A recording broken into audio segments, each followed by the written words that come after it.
Bonjour et bienvenue pour ce nouvel épisode de probablement un peu spécial coronavirus, puisque bon, c'est vraiment la queue chaude et vous avez sans doute vu que personnellement, en tout cas, moi je suis assez préoccupé, enfin je suis très préoccupé par ça, et du coup j'ai beaucoup communiqué par ça.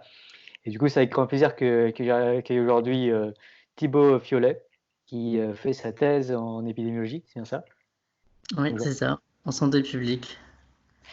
Donc, est-ce que tu peux commencer d'ailleurs par nous raconter un peu ton parcours dans scolaire? Oui. Du coup, j'ai fait un double diplôme d'ingénieur à AgroParisTech où je m'étais spécialisé en nutrition humaine et j'ai complété ça avec un master d'épidémiologie. Donc c'est là où j'ai plus approfondi cette matière. J'ai entre-temps, avant de commencer le doctorat, j'ai un peu travaillé pendant 2 ans au ministère de la Santé en Belgique, dans tout ce qui est politique de santé publique et sécurité alimentaire. Et j'ai également travaillé un tout petit peu, 2-3 mois, à l'ANSES, donc c'est l'Agence nationale de sécurité sanitaire pour les aliments, en évaluation de risques alimentaires. Ok, Et j'ai commencé une thèse récemment. ok. Et tu as aussi une chaîne YouTube qui s'appelle Thibaut Oui, Fiolet et un blog qui s'appelle quoi dans mon Quoi dans assiette mon- c'est ça. .com.fr. .fr. Euh, j'imagine que enfin, donc tu m'avais dit que la situation épidémique, en tout cas du coronavirus, c'est pas tout à fait exactement ton domaine de spécialité. Oui, en fait, j'ai fait de l'épidémiologie, un peu des maladies infectieuses durant ma formation, mais actuellement, je me suis quand même beaucoup plus spécialisé dans l'épidémiologie des maladies non transmissibles. Et Ouais. c'est deux approches qui sont un peu différentes. Après, il y a des similitudes, bien entendu, mais c'est pas la Ouais. même chose. Ouais.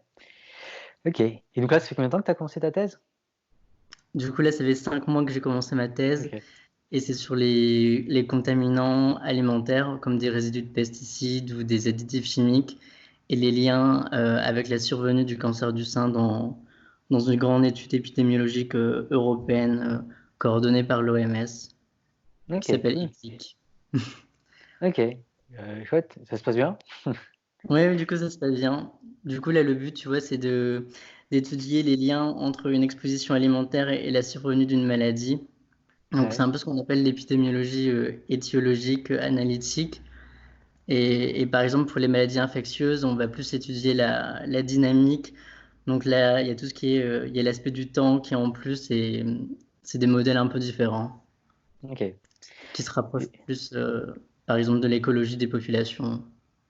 Ok. Et du coup, ta recherche, j'imagine que c'est quand même beaucoup de modélisation, beaucoup de Oui, statistiques. oui, c'est pas mal de stats. On a des données sur les consommations alimentaires de 500 000 participants. On a Ouais. également des données européennes qui viennent de l'EFSA, donc c'est l'Autorité européenne de sécurité alimentaire. Donc c'est les niveaux de contamination dans les 28 pays de l'Union européenne. Donc dans Ouais. plein de produits alimentaires, à peu près 3 millions de lignes. Et en fait, on va combiner ces données de contamination avec les données de consommation alimentaire pour estimer dans quelle proportion les gens sont exposés à des contaminants. Ouais. Ensuite, on va relier ça avec la survenue du cancer, puisqu'en fait, c'est une étude qui a été lancée il y a un peu plus de 20 ans par Ouais. le CIRC, le Centre international de recherche contre le cancer. Et du coup, on sait maintenant qui, au bout de 15-20 ans, a attrapé un cancer, et on va faire des modèles statistiques pour étudier ça. Ok, cool. Donc, bon, on va peut-être parler un petit peu plus de l'actualité. Oui. Comment est-ce que tu as suivi cette histoire de coronavirus notamment, est-ce qu'il y a eu des étapes où tu t'es dit, oula, ça commence à devenir important là? Ouais, bah, c'était assez marrant parce qu'en fait, moi, j'avais commencé à lire des articles dessus assez tôt. En fait, début janvier, il y avait déjà quelques articles qui étaient sortis dans des journaux plutôt anglais ou asiatiques où ils parlaient justement d'une pneumonie inconnue. Mais après, je m'y suis vraiment intéressé autour, je pense, du 19-20 janvier quand ça a pris un peu plus d'ampleur dans les médias et tout ça. Et qu'on a découvert que c'était vraiment un nouveau virus et pas. Parce qu'au départ, on savait pas trop ce que c'était. Et Mm. quand ça a été confirmé que c'était une nouvelle famille de coronavirus. C'est là où je me suis plus intéressé. Ok. Et à ce moment-là, tu étais inquiet ou... Au départ, pas tellement, parce que quand on regardait un peu les indicateurs épidémiologiques, et puis au départ également, je pensais que ça allait, enfin, je pense un peu comme d'autres, que ça allait peut-être rester un peu en Chine et pas forcément se propager dans tous les pays du monde. Il y a cet Ouais. aspect-là au départ, et qu'on a, je pense peut-être comme d'autres, un peu sous-estimé cette épidémie. Ouais. Ouais, j'imagine quand même dans les premiers... Enfin, je sais pas s'ils avaient sous-estimé, c'est-à-dire en janvier. Enfin, c'est un peu difficile de parler avec le recul. Enfin, c'est un peu plus facile plutôt, mais ça reste difficile parce que bon, à ce moment-là, les données n'indiquaient pas. Enfin, j'imagine que ça arrive souvent quand même ce genre de début d'épidémie qui finalement n'est pas grand-chose. Enfin, je sais pas.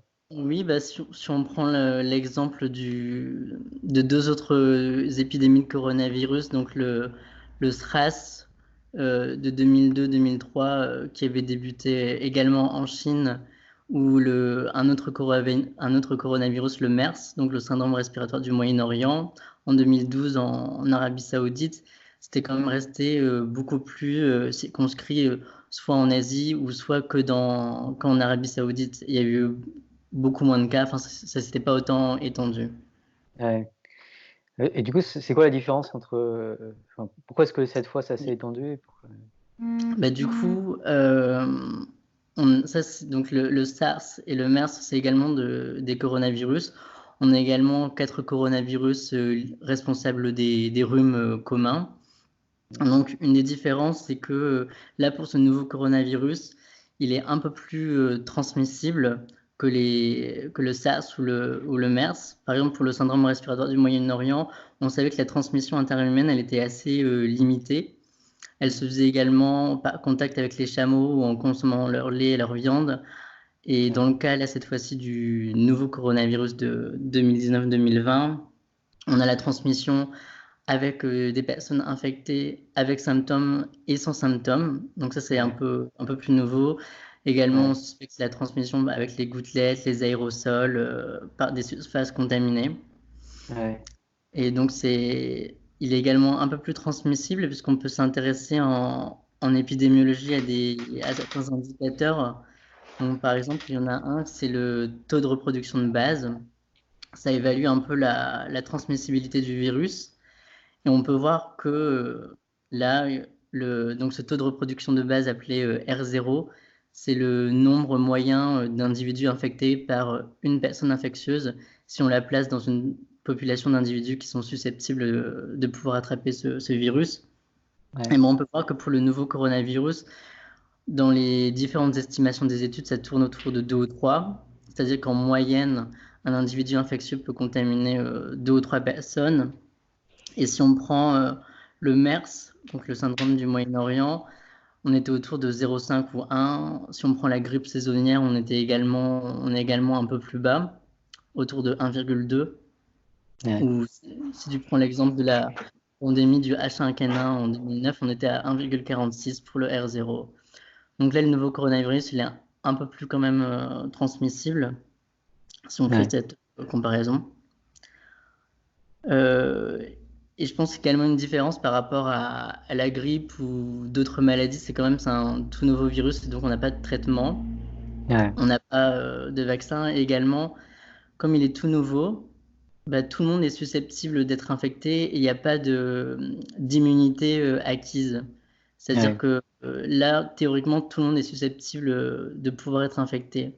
Alors que pour d'autres virus, il y a déjà des gens qui ont rencontré ce virus-là et donc qui auront peut-être une réponse immunitaire un peu meilleure. Ouais. Ouais. Et donc, est-ce qu'il y a eu un moment où tu t'es dit, oula, ça va être un énorme problème? Enfin, quelles sont les étapes suivantes? Parce que donc là, on était Ouais. resté un peu vers janvier où Mm, bon, mm. a priori, c'était pas énorme, mais ouais, par la suite. Bah, je pense que c'est un peu plus quand on a vu. Je pense que ce qui était peut-être un peu plus inquiétant, c'est quand on regardait la situation en Italie, donc qui est un pays quand même enfin, développé comme nous. et qu'ils ont également un bon système de santé. Et on a vu que ça a été vite submergé dans les unités de soins intensifs et que du coup, ça a provoqué une augmentation du taux de létalité. Je crois qu'actuellement, il était autour de 6 ou 7% de létalité, alors qu'en Asie, il était quand même plus bas, autour de 2-3%. Mm. Ça, c'est également un autre indicateur assez intéressant, c'est le taux de létalité. Et par exemple, on peut voir qu'à Wuhan, il était un peu plus élevé que dans le reste des autres régions de la Chine. Donc à Wuhan, il était autour de 5 ou 6%, alors que dans les autres régions de la Chine, il était plus bas, inférieur à 1%.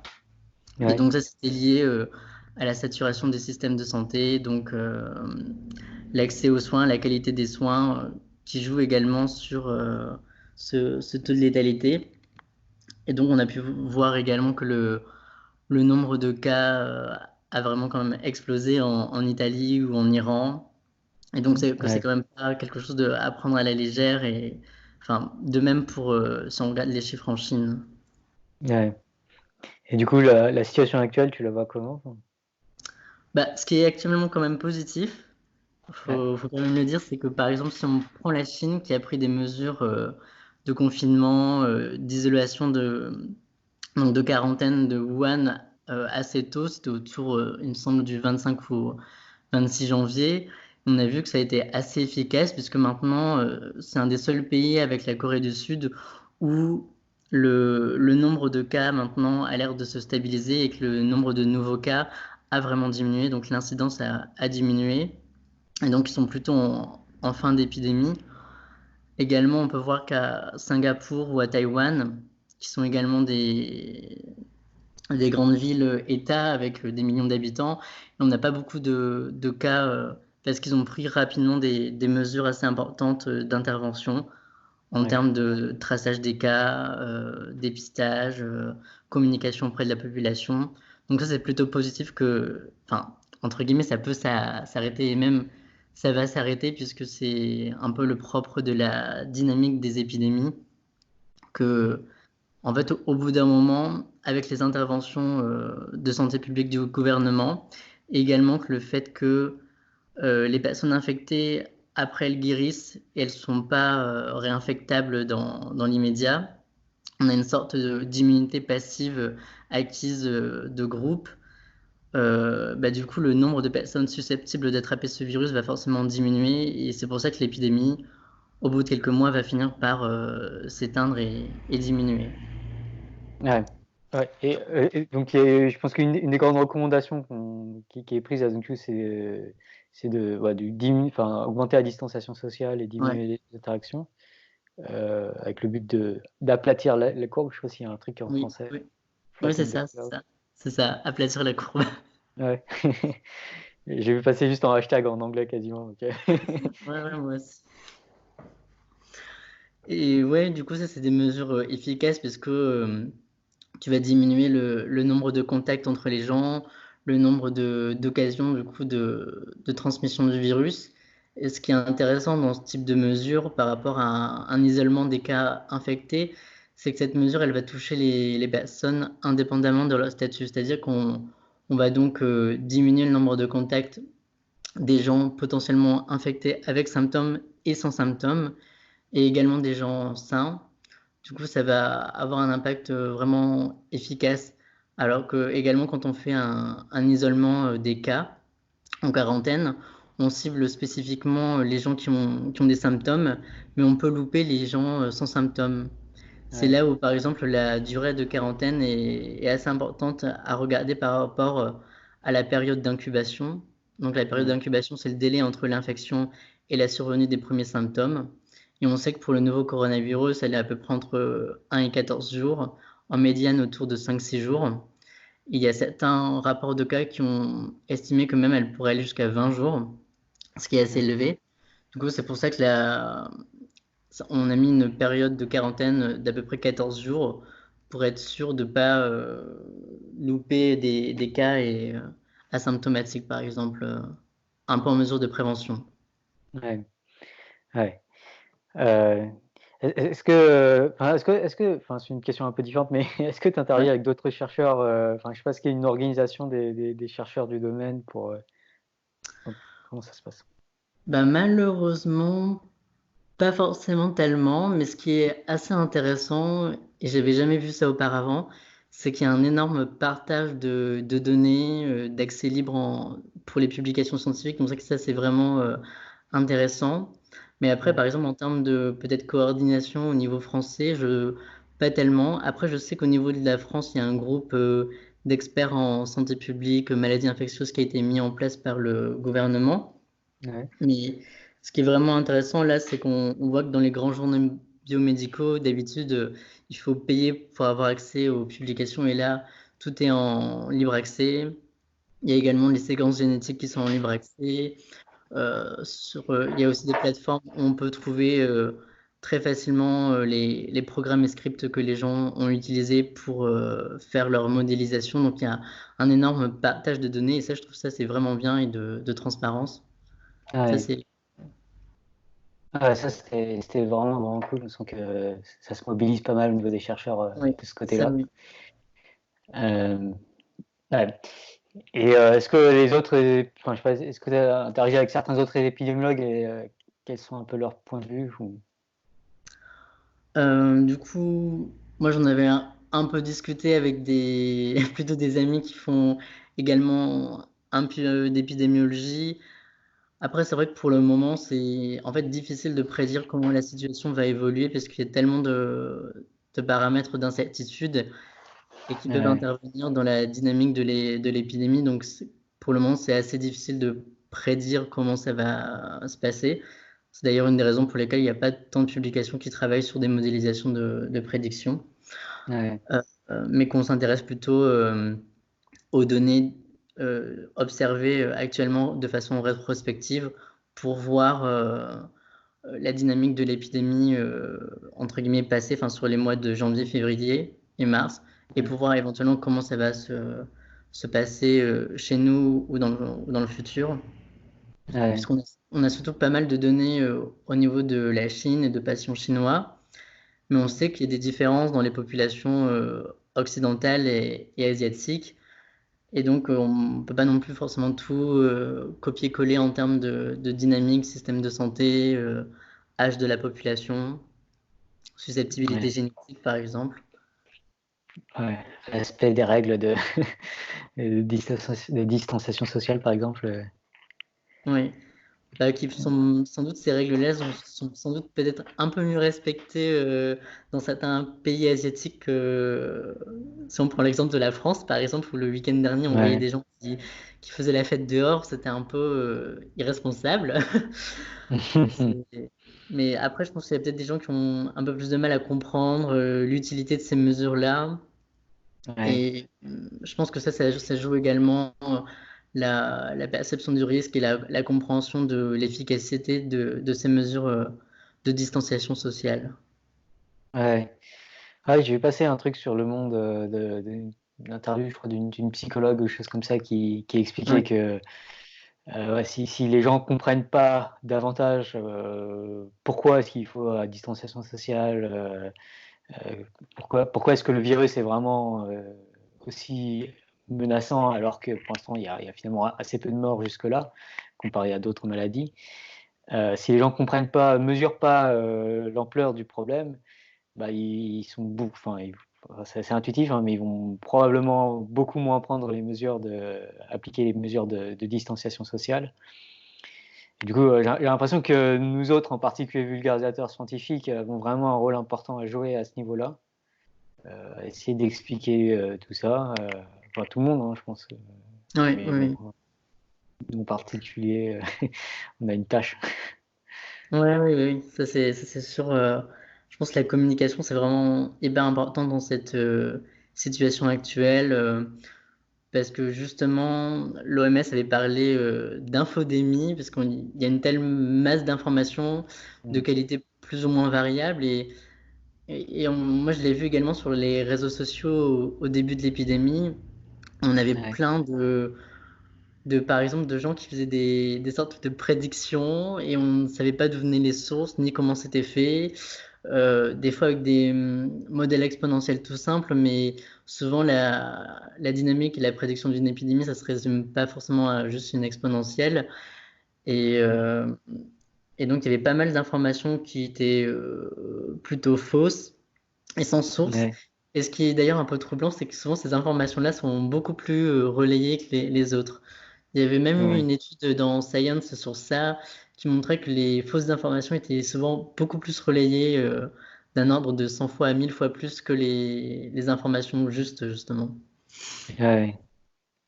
Ouais, et c'est le problème de ma filter bubble. Moi, j'ai l'impression d'avoir travaillé ma filter bubble, on va dire, pour que les contenus qui me soient recommandés soient plus des gens, des sources plus ou Ouais. moins fiables.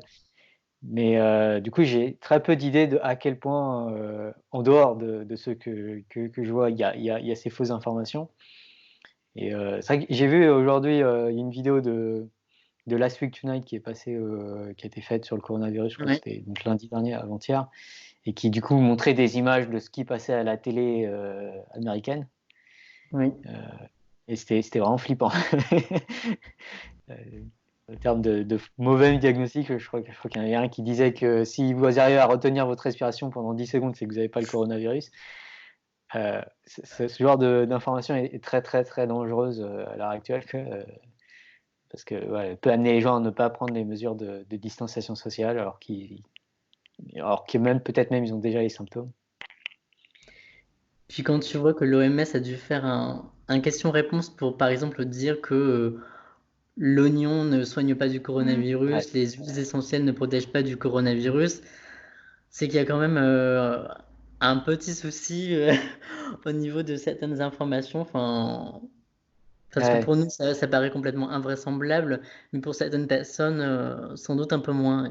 C'est ça qui est également un peu inquiétant, je trouve. ouais, ouais. Ce qui est assez, un truc un peu méta, mais ce qui est un peu aussi galère, c'est que j'ai l'impression, enfin, je sais pas si on a, enfin, moi j'ai pas beaucoup de données enfin, j'ai pas beaucoup de bonnes informations sur l'ampleur de la mésinformation, ouais, et qu'est-ce qui doit être fait. Je sens qu'il y a beaucoup de mésinformations. Ouais, il y a quelques exemples que j'ai cités là déjà, Mhm. mais bien comprendre cette mésinformation et comment la combattre au mieux, enfin, c'est aussi un sujet pas facile. Ben, j'avais trouvé par exemple que l'initiative à Singapour du gouvernement était assez intéressante puisqu'ils avaient créé une sorte de groupe WhatsApp où ils envoyaient directement aux gens tous les jours des informations. Et du Ouais, coup, ça, je trouve ça assez intéressant puisque les gens reçoivent directement des informations fiables du ministère de la Santé avec les statistiques que les gens aiment ouais, bien avoir. Et du coup, ils n'ont pas allé à chercher ailleurs éventuellement sur des sites ou des gens qui relaient des informations pas très fiables. Et donc d'avoir directement de l'information, ça c'est aussi intéressant. Après, on a des sites d'information intéressants comme celui de l'OMS, au niveau européen de l'ECDC, c'est le Centre européen de prévention et de contrôle des maladies infectieuses, je crois. Ou ouais, au niveau des États, les ministères de la Santé respectifs de chacun des pays. Si par exemple on va sur le site de Santé publique France pour la France, eh ben, là il y a vraiment énormément d'informations, mais je pense qu'il y a peu de gens qui vont consulter ce site-là et qui également connaissent Santé publique France. ouais, Ça, c'est un peu dommage ou aller consulter les sites de l'Institut Pasteur. Il ouais, y a plein d'informations données par des professionnels de santé et pas des inconnus, puisque si on regarde même sur Twitter, ce qui est assez marrant, c'est qu'on a vu, enfin j'ai vu arriver des comptes en janvier-février qui relaient plein d'informations, des fois assez anxiogènes, et qui sont mis du coup à avoir plein de followers. Mais je me suis posé la question, même si peut-être que les gens n'aiment pas aussi les informations anxiogènes. Enfin, c'est ouais. un peu bizarre, mais je me suis posé la question. Ouais, je pense que c'est, enfin, les gens C'est ça. aiment pas, mais c'est ultra addictif quoi. Donc, Oui, c'est ça.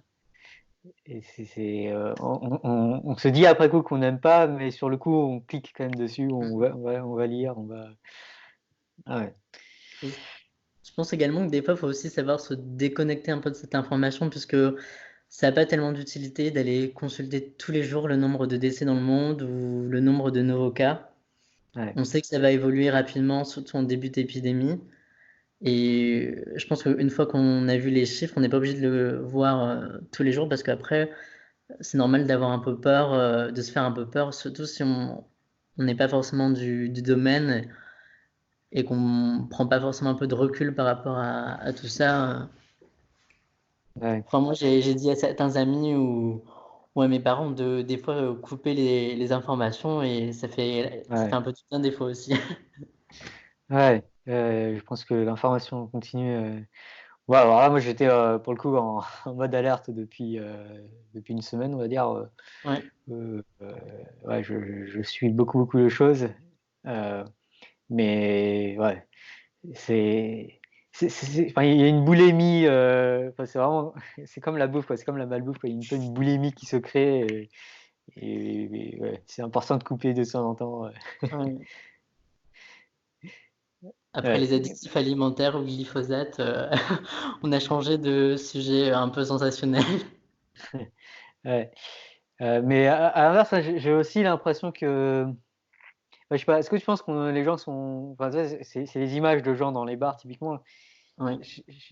Enfin, il y a un besoin de, enfin, moi j'ai l'impression qu'il y a un besoin de quasiment faire peur à ces gens-là parce que si on leur fait pas peur, ils vont pas prendre le truc sérieusement.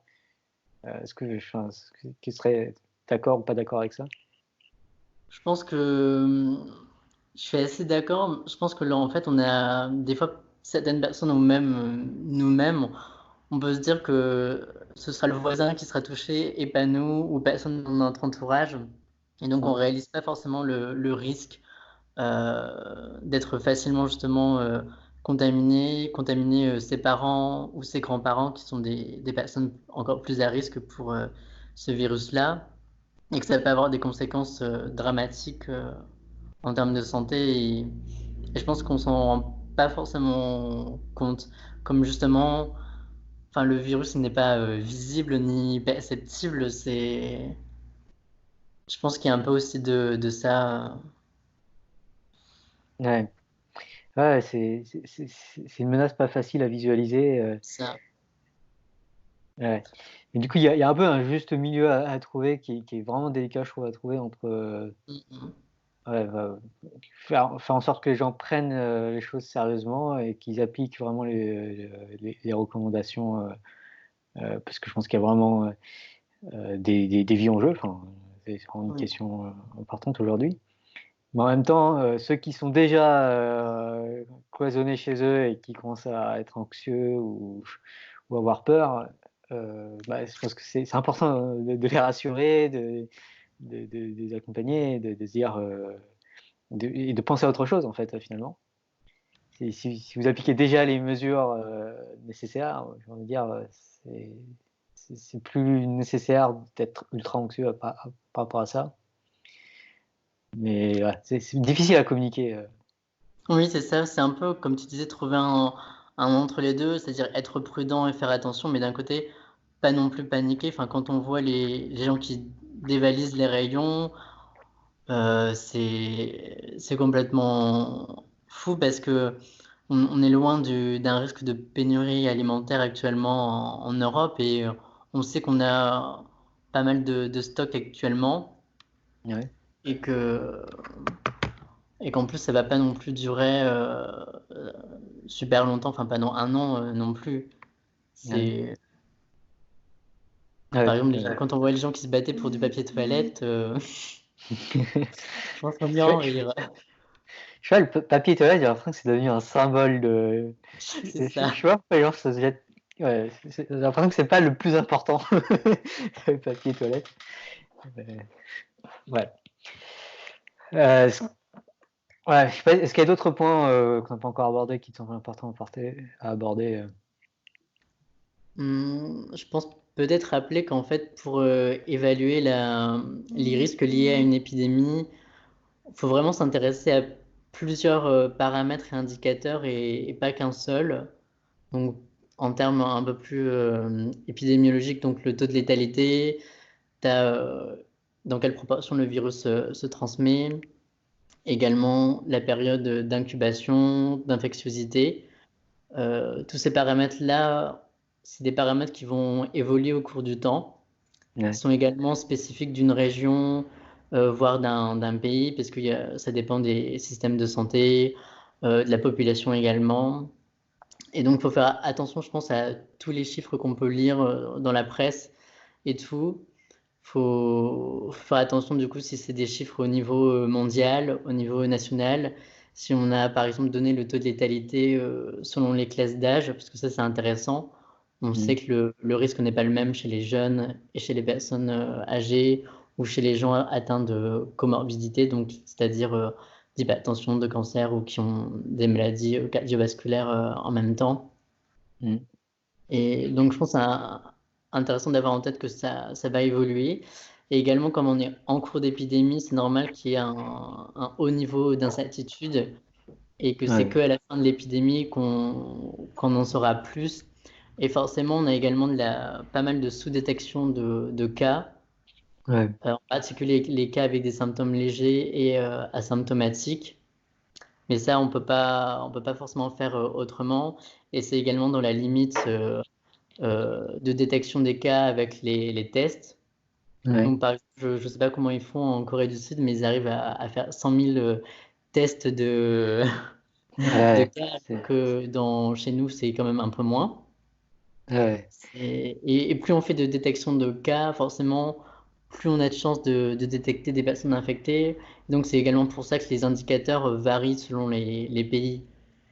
Ouais. On s'intéresse au taux de létalité qui est le ratio, enfin le rapport simple entre le nombre de décès sur le nombre de cas confirmés. Si on détecte beaucoup de cas confirmés, forcément le taux de létalité il va diminuer. Ouais. Donc ça Ouais, c'est intéressant. j'ai entendu dire qu'en Corée du Sud, en gros, pour faire un test, on pouvait conduire à un endroit, avoir le test, et puis on repartait, et puis on avait la réponse le lendemain par email ou quelque chose comme ça. Enfin, c'était vraiment efficace et tu n'avais pas besoin de. Enfin, Mais ça allait très très vite à la chaîne. ouais, Ouais. je pense qu'en fait en Asie ils ont beaucoup appris de l'épidémie du SRAS en 2002-2003 puisque c'était assez similaire.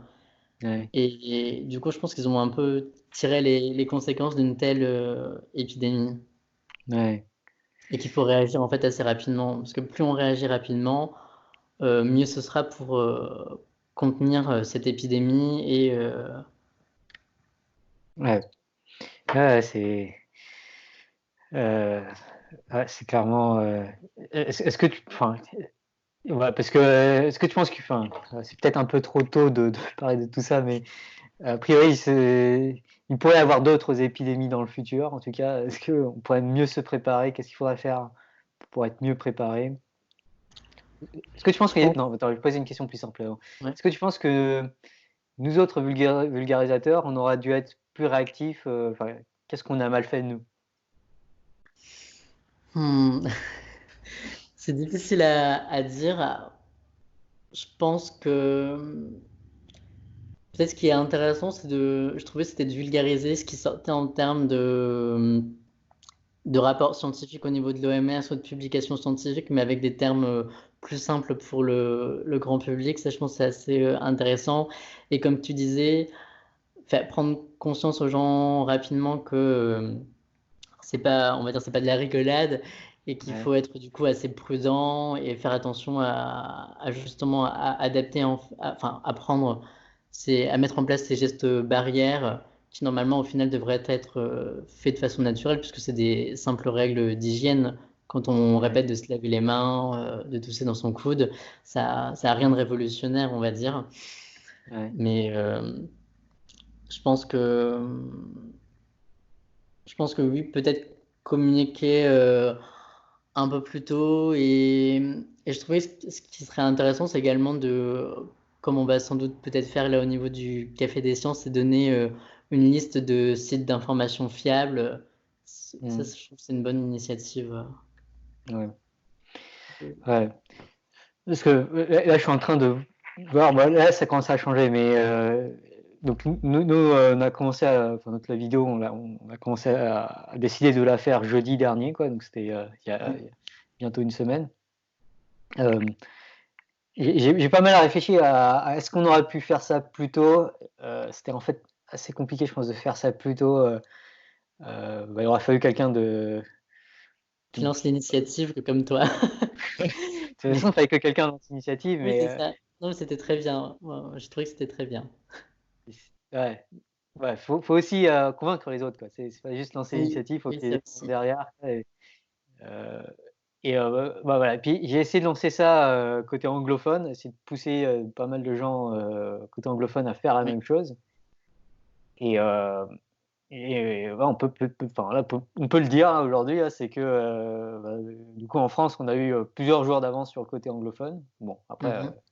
il était peut-être plus avancé en France aussi que dans le monde anglophone, euh, mais voilà, je pense qu'il y a eu un retard côté anglophone qui était un petit peu dommage, on va dire. Euh, Ouais, c'était vraiment pas évident parce que bon, enfin, comme on en a parlé, si, j'en ai parlé dans Axiom avec Thibaut Giraud, avec Monsieur Phi. Euh, L'OMS a fait son annonce vraiment alarmiste le mercredi de la semaine dernière. C'est-à-dire, avant ça, Oui. ils avaient fait aussi d'autres rapports très inquiétants, mais mercredi dernier, ils ont vraiment été alarmistes, quoi. Et, enfin, enfin, c'est quelque chose qui a permis de nous bouger, on va dire. Enfin, en tout cas, moi, c'est un truc qui m'a permis de me dire, OK, là, on peut bouger le café des sciences parce que l'OMS a communiqué, quoi. Moi, ce qui m'avait également, par exemple, un peu Ouais, surpris, c'est quand le Danemark, ils ont décidé du coup de tout fermer pendant 2 semaines. Donc, c'était la semaine passée, je crois. Et on va dire que moi, j'avais jamais vu des mesures comme ça aussi drastiques, enfin, en Europe, je veux dire. ouais, Et du coup, ça, c'était assez. Enfin, ça montrait quand même l'importance de la gravité de la situation pour prendre ouais, de telles mesures qui ont des conséquences importantes au niveau social et économique. ouais. Ouais, c'est vrai que ça va être marquant. Parce que bon, je sens qu'il y aura beaucoup de critiques à venir aussi sur la vitesse De de, gestion des. ouais, de la crise, notamment par le gouvernement français, Oui, notamment cette histoire de municipales qui n'ont pas été annulées. oui, oui, oui, oui. Euh, Est-ce que tu penses que le gouvernement, enfin, est-ce que le gouvernement français aurait vraiment pu faire aller plus vite? Euh, Je pense qu'on aurait pu lancer ce type de mesure-là une semaine plus tôt.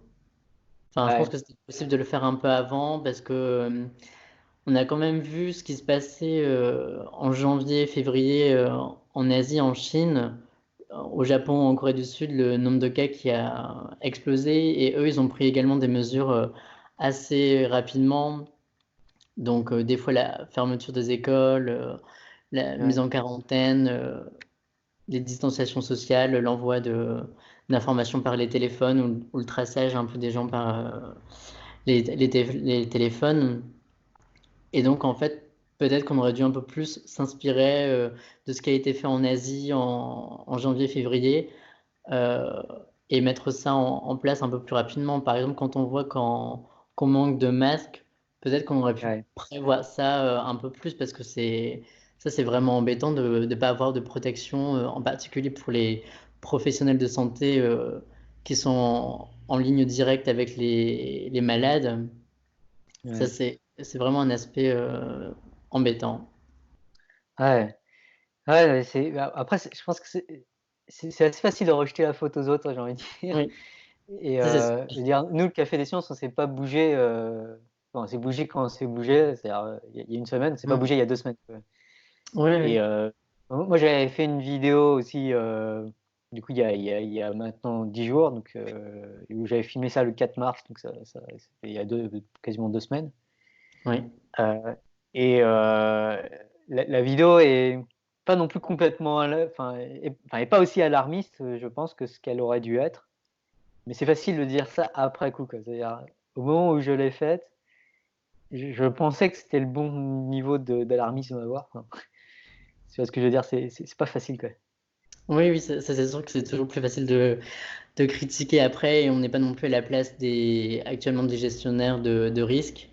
Enfin, moi, par Ouais, exemple, je l'avais vu quand j'avais travaillé au ministère de la Santé. Et donc là, on faisait ce qu'on appelle de la gestion de risques alimentaires. Donc, c'est prendre des décisions d'interdire ou d'autoriser des produits alimentaires ou ces choses-là. Et c'est pas du tout si évident que ça quand c'est à toi de prendre un choix, on va dire un peu plus politique ou réglementaire. Ouais. Ouais, mais du coup, quelles seraient ouais, quelles sont les choses qu'on peut chercher à améliorer raisonnablement pour que la prochaine fois ça se passe mieux, notamment en termes de communication des résultats scientifiques ou de communication aussi du degré d'alarmisme à avoir. Euh, Par exemple, dans ma vidéo, j'ai pas recommandé aux gens de rester chez eux. Dans ma vidéo Ouais. d'il y a 10 jours, je sais même pas si j'aurais recommandé de limiter leurs interactions sociales. Il faudra revoir la vidéo, quoi. Après, je pense que c'est lié au fait que l'épidémie, elle évolue assez rapidement et je pense qu'il y a, enfin, moi également, personnellement, il y a peut-être 2, 3 semaines, je me suis dit que ça allait rester à quelques centaines de cas, ou enfin, Ouais. que peut-être que ça n'irait pas aussi vite, même, puis c'est peut-être aussi une forme de, on a préféré fermer un peu les yeux pour rester rassuré, Ah, tu penses qu'il y a eu alors, de ça? alors qu'en Chine, enfin, quand on voit qu'on a dépassé les plus de 80 000 cas Hmm. et je pense qu'il y a l'histoire un peu de distance géographique en se disant que ça va rester loin de nous et Ouais, c'est possible que c'est arrivé ça. Enfin, c'est clairement un facteur aggravant. Euh, ouais. Ah, je pense aussi. Moi, je pense avoir sous-estimé moi la croissance exponentielle. Enfin, il y a des calculs que j'ai faits. Alors pas forcément que j'ai partagé publiquement, mais des calculs que j'ai fait dans mon coin, qui je pense étaient enfin, trompeurs, quoi. J'ai pas fait les bons calculs et ça m'a amené à être plus rassuré que j'aurais dû l'être. Enfin, notamment, j'avais fait un calcul pour est-ce que je devais aller parce que j'avais une conférence à donner à Paris à un moment, du coup, ouais. enfin, il y a 10 jours à peu près. Et du coup, bah, j'avais décidé d'y aller. Euh, et le calcul que j'avais fait, c'était quelle est la probabilité que je chope le coronavirus lors de ce truc. J'avais un peu réfléchi aussi à quelle est la probabilité que j'ai le coronavirus et du coup que j'infecte quelqu'un. Mais ce que je n'avais pas calculé, c'est quelle est l'espérance du nombre de personnes que je pourrais contaminer en allant à Paris. Mm. Et en fait, si on y réfléchit un petit peu, si j'avais le coronavirus et que j'infecte une personne, et que cette personne, c'est pas une personne prudente, et du coup, elle prend pas les mesures de précaution, elle Ouais. infecte beaucoup de personnes, et puis après, ces personnes, elles infectent, enfin, je sais pas, 2 ou 3 personnes en moyenne, on va dire. Mhm. Ouais, En ça fait, va, très c'est. rapidement, j'infecte des dizaines de milliers de personnes, quoi. Et même si la probabilité que ça arrive est faible, enfin, moi, je l'ai quand même estimé à 0,1%, bah, Mm. en moyenne, 0,1% fois 10 000 personnes, ça fait, ça C'est fait, plus ça si fait beaucoup. faible. Ouais. Et du coup, là, après coup, je me dis, j'aurais peut-être, enfin, j'aurais pas dû y aller. Enfin, c'était vraiment dangereux, en tout cas, beaucoup plus dangereux que ce que je croyais que j'aille à Paris. Bon, après, je pense que c'est des conférences intéressantes que j'ai données, ça a pu faire avancer d'autres choses dans d'autres enfin, Ouais, d'autres domaines. domaines, en éthique des algorithmes, mais je crois que j'avais pas mesuré du tout l'ampleur du dilemme auquel j'étais confronté. Et je pense que c'est le cas de beaucoup, beaucoup de gens. Enfin, je pense pas avoir été le seul à avoir fait ce genre d'erreur, quoi. Bah, je pense qu'après, c'est parce qu'on n'a pas forcément eu de telles épidémies et de telle ampleur dans ces dernières années, puisque si on prend les dernières épidémies fortement médiatisées, Ebola, c'est resté très concentré en Afrique de l'Ouest. Puis on sait Ouais, qu'Ebola, en plus, c'est pas non plus hyper transmissible de façon interhumaine. Enfin, faut vraiment être en contact très rapproché avec les malades, voire toucher le sang ou des choses comme ouais, ça. Pareil pour les maladies plus comme le chikungunya ou Zika qui sont vectorielles. Bah, ce type de ouais, moustiques-là, on ne les avait pas en Europe. Pour le H5N1 en 2009, là pour cette grippe, il y avait une grande partie des cas qui étaient sans symptômes et mêlés avec un peu la grippe saisonnière. Et c'était pas c'était un peu différent, enfin, je trouve. ouais. Je trouve Ouais, comme on n'a pas. Mm, enfin, après, je pense aussi que enfin, moi, les estimations que j'avais vues passer jusque-là étaient beaucoup moins alarmistes que ce qui s'est passé vraiment. Enfin, j'avais vu passer des trucs, genre ça doublait tous les 6 jours, quelque chose comme ça. ce qui est déjà assez horrible, hein, ça double tous les 6 Ouais, jours, ouais. mais en fait, là, on est plus à doubler tous les 3 jours, voire tous les Mm. 2-3 jours. Et du coup, bah, moi, j'ai été pris de court aussi par rapport à mes estimations, hein, on est vraiment dans un cap qui est pire que, que ce que je pouvais penser, je pense, avec les données que j'avais à l'époque. Euh, donc, c'est un peu excusable, on va dire. Mais c'est aussi la limite finalement de ce des données qu'on a, de nos conséquences. Du coup, c'est d'anticiper aussi les cas qui pourraient être pires. Je pense que c'était important et c'est peut-être pas un truc que j'ai pas assez fait. Mon autocritique. Ouais, oui. C'est pas évident non plus de suivre. Enfin, je pense que pour un peu mieux saisir l'ampleur de cette épidémie, il faut souvent justement lire les publications qui viennent de sortir dans les journaux scientifiques. Et quand on travaille à côté, on n'a pas forcément non plus le temps de faire ça tout le temps. Ouais, Ça prend du temps. Par exemple, moi, j'avais vulgarisé sur mon blog quelques articles et ça m'a pris pas mal de temps à lire ces publications et à vulgariser tout ça. Donc, ouais, ouais. Euh, ouais, est-ce que tu penses que est-ce que tu es content du travail des épidémiologues? Tu penses qu'ils auraient pu faire plus, ils auraient pu faire moins? moi, je suis plutôt content parce que Ouais, franchement, allez, autour je sais plus, c'était le 20 janvier, mais qu'il y a eu les premières publications dans les plus grands journaux médicaux comme The Lancet ou le NEJM. ouais, Et franchement, ça allait assez vite, où ils ont très rapidement donné les caractéristiques cliniques des patients infectés en Chine. Donc, ouais, on a rapidement su quels étaient les symptômes, dans quelle proportion. Également, on a eu des premières estimations du taux de reproduction de base, donc un peu le niveau de transmission du virus. ouais, On a eu, moi je dirais, on a eu bien 8 ou 10 études qui sont sorties en préprint ou en journal peer review assez rapidement. Et ouais, donc, non, je trouve que plutôt les épidémiologistes ont été assez réactifs. ouais, Surtout ceux anglophones, je trouve. Enfin, en tout ouais, cas, moi j'ai trouvé sur Twitter qu'il y avait pas mal d'épidémiologistes à l'international qui faisaient pas mal de vulgarisation, enfin en tout cas d'explications et d'informations, par exemple sur Twitter. ouais, ouais, En ça, il y a eu France, je beaucoup. trouve un peu moins. Je sais pas ce qu'il en est de la Suisse, mais en France, je trouvais que c'était Ouais. un peu moins, qu'on a moins communiqué dessus. Ouais, moi, j'ai beaucoup suivi un mec qui s'appelle Marcel Salaté, parce qu'il est dans la même université que moi, Mhm. et il avait l'air assez très influent, mais après il tweetait beaucoup en anglais. Par exemple, en Suisse, il y avait justement, j'avais vu une étude le 25 janvier de Christian Altos. Je ne sais pas dans quelle université suisse il est, mais ils avaient fait justement une estimation du taux de reproduction de base à partir des données chinoises Ouais, et la transmission du virus. Et donc, non, je trouve que justement, les épidémiologistes ont plutôt rapidement réagi. ok. Hmm. Du coup,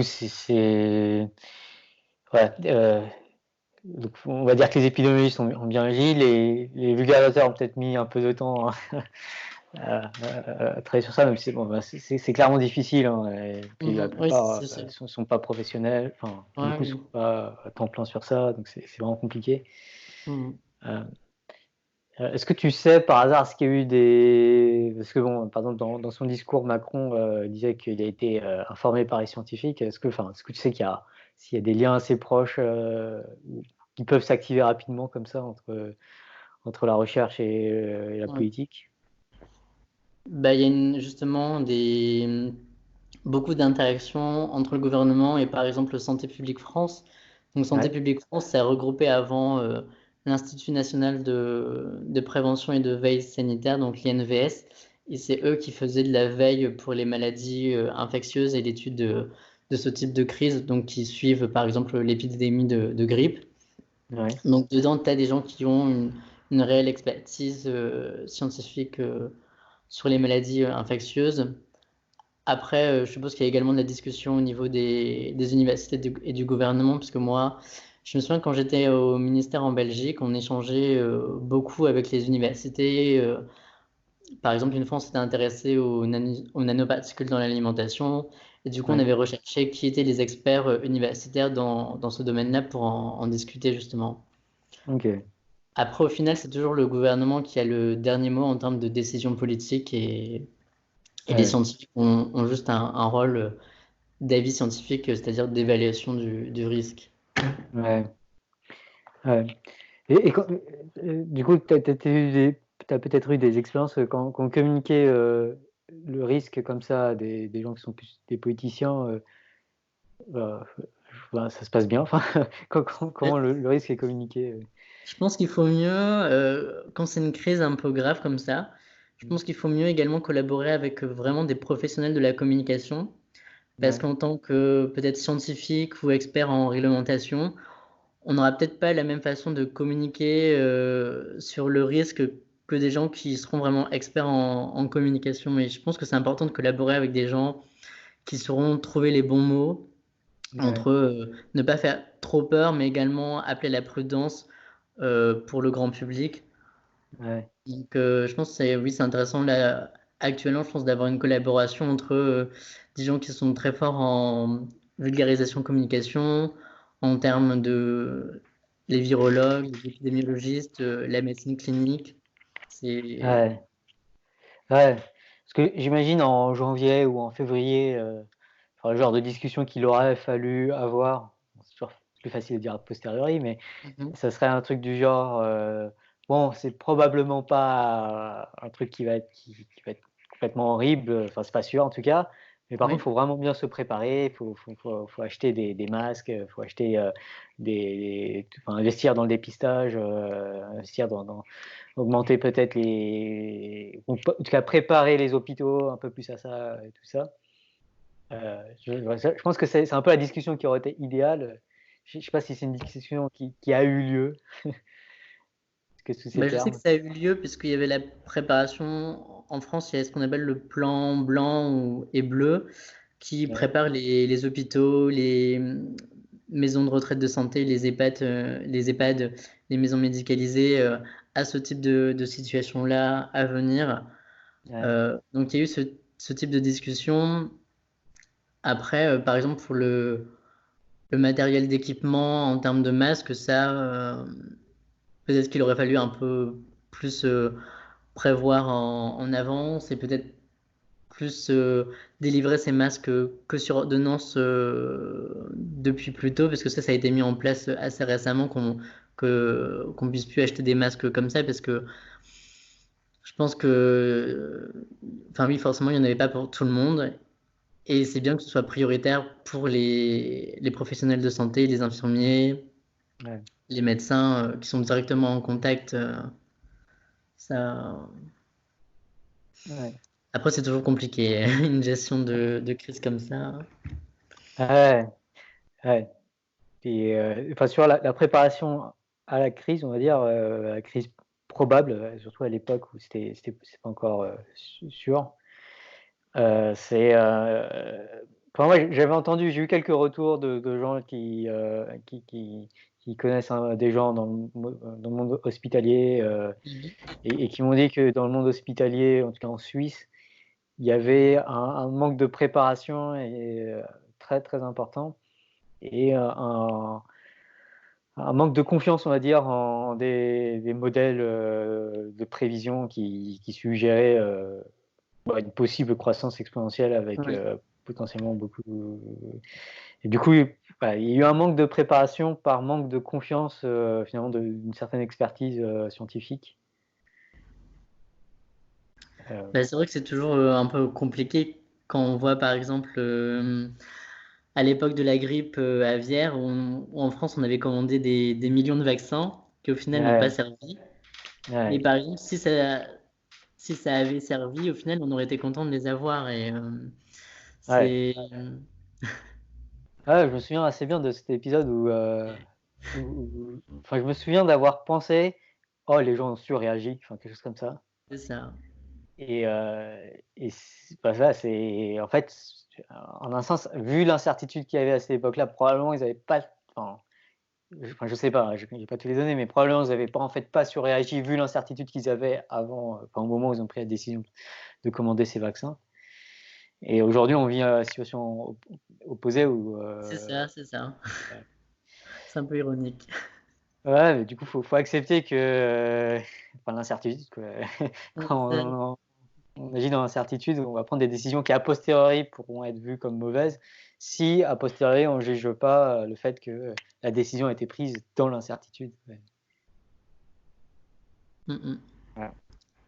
Ouais, bon, je vais faire un peu mon bayésien, mais je pense que ça, c'est devenu vraiment important. Bon, peut-être maintenant, c'est un peu trop tard si on est passé à autre chose déjà, mais enfin non, quoique, je pense qu'il y a encore beaucoup d'incertitudes sur le futur. Hein. Mais je pense que c'est vraiment important de développer un peu plus ce raisonnement avec l'incertitude, d'être un peu plus à l'aise avec le fait qu'on ne sait pas, mais qu'il faut quand même prendre des décisions. Il faut quand même savoir Oui, s'il faut se préparer ou pas, est-ce qu'il faut investir dans l'achat de masques ou de vaccins, ou aujourd'hui, plus dans la recherche sur les vaccins ou quelque chose comme ça. À quel point il faut investir dessus. Ouais, je pense que c'est important de raisonner un peu plus avec l'incertitude. oui. Je ne sais pas s'il y a d'autres choses. Euh, Là, comme ça, pas forcément. Ok. Comment est-ce que tu vois un peu quels sont les scénarios futurs possibles que tu envisages? Oh, bah là, je pense que maintenant, on va, entre guillemets, un peu attendre chez soi que le pic d'épidémie passe. Ouais. Je pense qu'il y Ouais. a un peu plus ou moins que ça à faire. Là, on peut pas vraiment faire plus, je pense. Ouais. Bon, je pense que en tant que vulgarisateur ou sur les réseaux Ah oui, sociaux, je pense qu'il y a oui, oui. encore urgence à Oui, en termes de communiquer. communication, oui, ça, oui, oui. Ouais.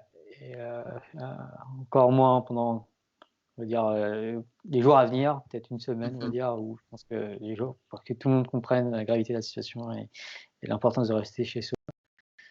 C'est un peu comme ça que je le vois en tout cas.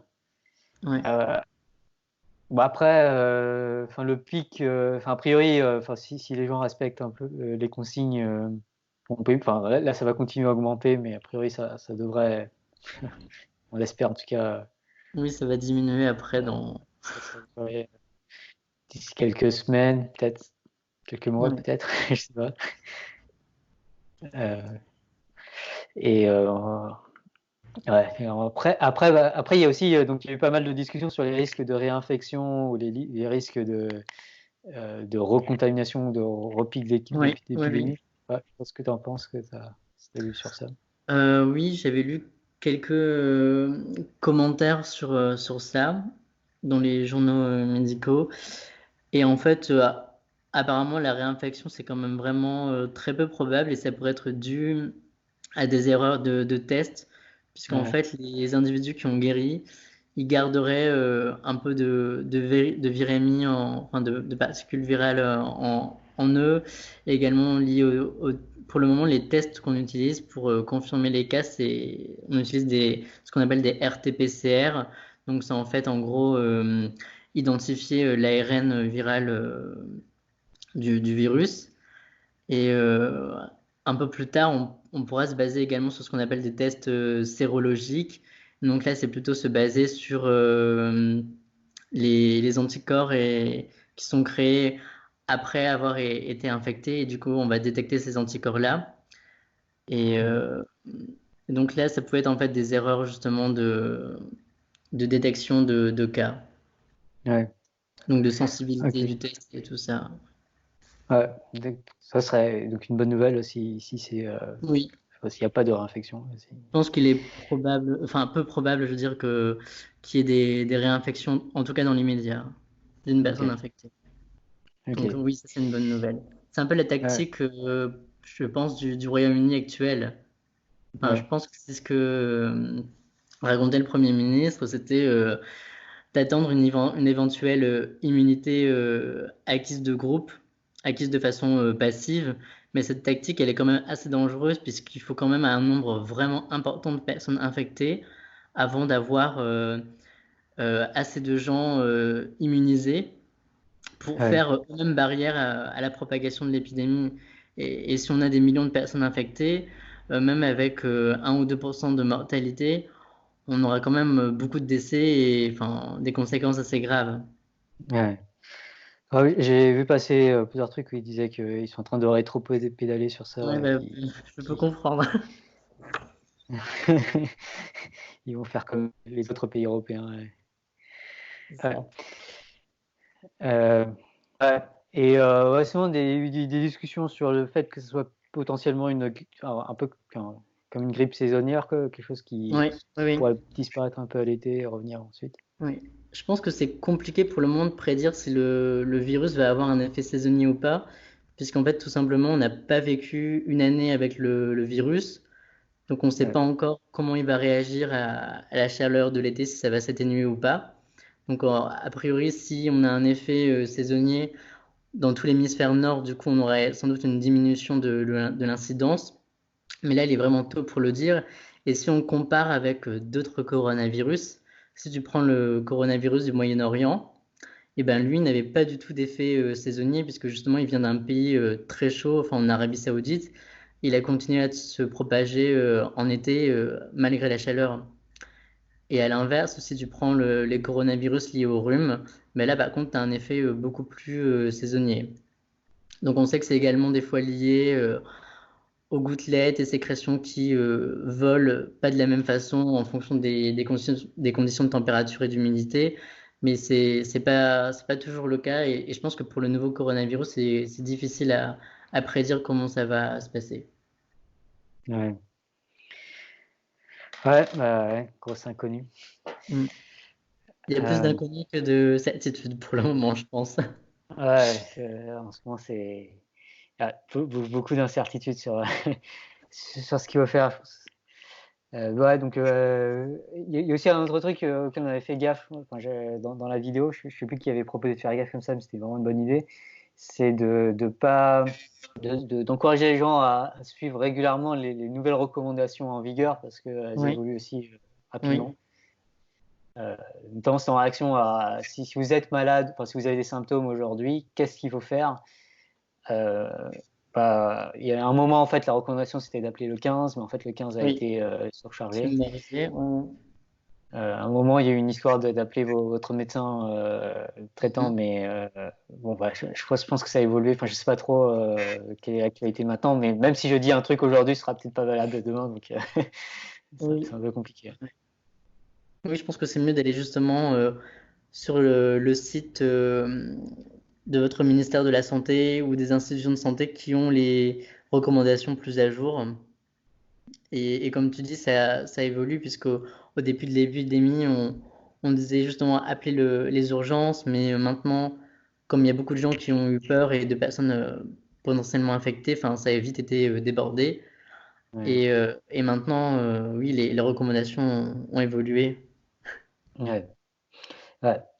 Et pour ceux que ça intéresse aussi, on est en train enfin, il y a aussi des gens, enfin, ça va peut-être sortir un peu, mais enfin, pour l'instant c'est encore privé tout ça, mais on est en train de réfléchir à des recommandations sur ce qu'il faut recommander, sur notamment la manière de communiquer, Ouais.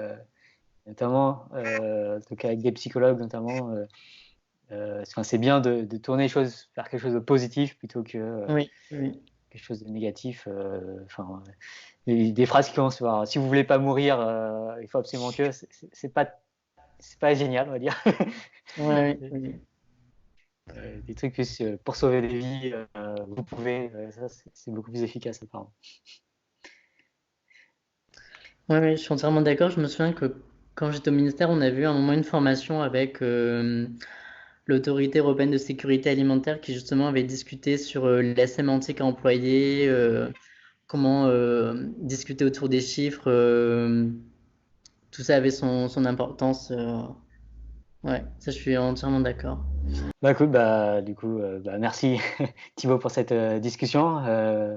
Bah, si vous écoutez ça, j'espère que vous êtes chez vous en train d'écouter ça et ouais, prenez soin de vous, prenez soin de votre entourage et à bientôt du coup, probablement. Bah, merci également de m'avoir proposé de discuter. Merci à toi.